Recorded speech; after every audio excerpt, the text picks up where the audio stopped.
Alright, day 21 ఇప్పటి వరకు చనిపోయిన వారి సంఖ్యను ఒక్కసారి చూద్దాము. ఏ ఏ దేశాల్లో ఎక్కడెక్కడ ఎంతమంది చనిపోయారు అనేది. అత్యధిక నష్టం ఇరాన్కి జరిగింది.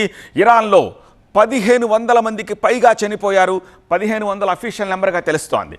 ఇక ఆ తర్వాత లెబనాన్లో ఈ ఉదయం 10 గంటల వరకు వచ్చిన డేటా ఇది. లెబనాన్లో 1001 మంది ఇప్పటివరకు చనిపోయారు.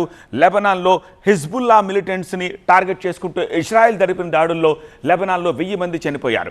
ఇక ఇజ్రాయెల్లో 18 మంది, పలస్తీనాలో 4, అమెరికా 13 మంది సైనికులను కోల్పోయింది.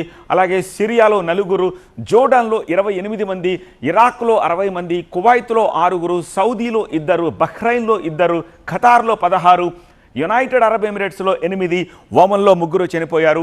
ఈ గల్ఫ్ ప్రాంతంలో చనిపోయిన వాళ్ళలో 5 భారతీయులు ఉన్నారు. సో ఆల్ టుగెదర్ ఇప్పటి వరకు 2665 మంది ఇంటర్నేషనల్ మీడియా సంస్థలు ఇచ్చిన అఫీషియల్ డేటా.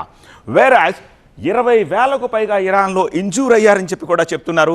వాళ్ళలో చాలామంది చావు బతుకుల మధ్య కొట్టుమిట్టాడుతున్నారని చెప్తున్నారు. ఒక అన్అఫీషియల్ డేటా ఇరాన్లో మృతుల సంఖ్య దీనికంటే డబల్ ఉంటుంది అని కూడా. సో ఓవరాల్గా ఇప్పటివరకు యుద్ధంలో మృత్యుఘోషలో 2665 మంది సైనికులు కానీ, పౌరులు కానీ, టాప్ కమాండర్స్ కానీ, ఇతరత్రా చనిపోయిన వాళ్ళ సంఖ్య ఇంతగా ఉంది డే 21లో.